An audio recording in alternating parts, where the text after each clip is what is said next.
পূর্ব বর্ধমান জেলার গলসি থানার অন্তর্গত লোয়াপুর গ্রামের শ্রী শ্রী রাধারানী ও শ্যামসুন্দর জিওর নবনির্মিত দোল মন্দিরের উদ্বোধনী অনুষ্ঠান অনুষ্ঠিত হলো।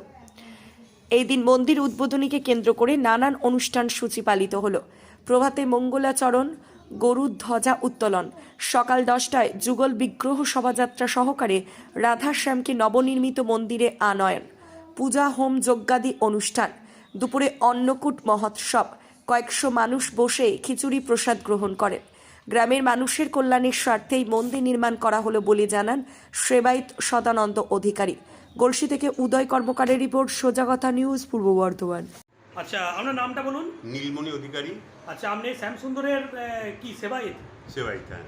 আচ্ছা, আপনার বাড়ি? আমার বাড়ি লোয়াপুর। আচ্ছা, আজকে যে শ্যামসুন্দর জিউর আজকে যে মন্দির নির্মাণ হলো, এই সম্পর্কে আপনি কি জানেন, একটু তথ্য দিয়ে তুলে ধরেন। এই মন্দির নির্মাণের মূলে হচ্ছে আমার খুব বাসনা ছিল গ্রামের সমস্ত মানুষকে নিয়ে একটা মিলন উৎসব করা। প্রথম উৎসব দরকার আমার শ্যামসুন্দরকে মন্দিরের মাধ্যমে এবং এই উৎসবের মাধ্যমে আমি সর্বস্তরের মানুষকে এক জায়গায় আনতে চেয়েছি। আমার উদ্দেশ্য একটাই, হ্যাঁ। এবং ভগবানের মন্দির, আমাদের গ্রামীণ দেবতা, সবাই উৎসব করুক, সবাই আনন্দ করুক, আমার এইটাই ইচ্ছা হওয়া। এইটার জন্যই মন্দির, এইটার জন্যই আমার বিগ্রহকে। আচ্ছা, আজ কি অনুষ্ঠান সূচি আছে? আজকের অনুষ্ঠান কিছু বলতে আমাদের পূজা হোম যজ্ঞ যা যা হওয়া দরকার সেগুলো হবে, গীতা পাঠ, হ্যাঁ। আর তোমার নাম সংকীর্তন তো চলছেই, বাবা দেখতেই পাচ্ছ।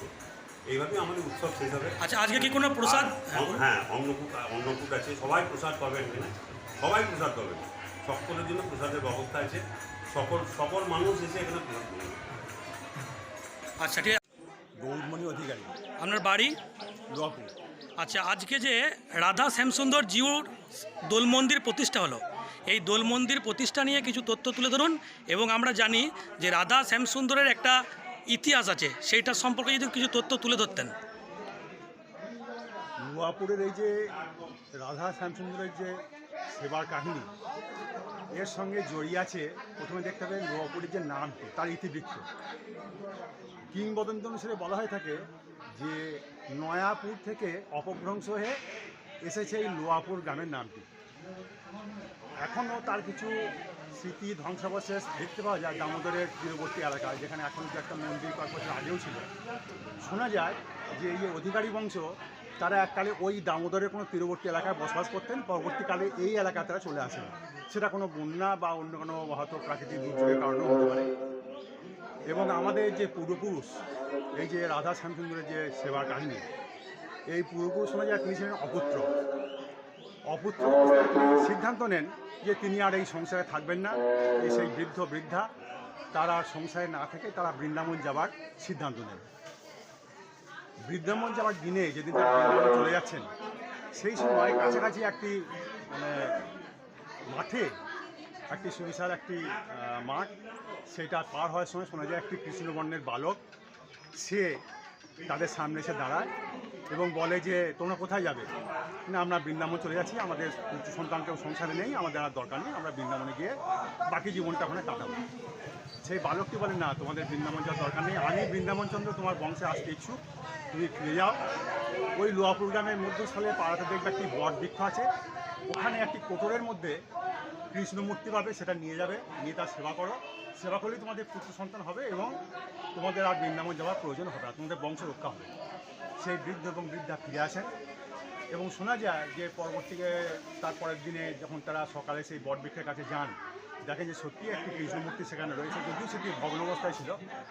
পরে আমাদের পূর্বপুরুষরা তারা বিভিন্ন পণ্ডিতের কাছে মতামত নেন, ভাগ করা এইসব পণ্ডিতের কাছে মতামত নেওয়ার পরে তারা বলেন যে না, কৃষ্ণ মূর্তি শুধু নয়, এর সঙ্গে রাধারানীও দরকার। এবং রাধারানী মূর্তিটি তার সঙ্গে সংযোজিত হয়ে যুগল মন্ত্রের উপাসনা তারা শুরু করে। যুগল উপাসনা শুরু হয় এবং আরও পরবর্তীকালে ওই রাধারানী মূর্তি একসময় চুরি হয়ে যায়। চুরি হয়ে যাওয়ার পরে রাধারানী পাওয়া যায় না।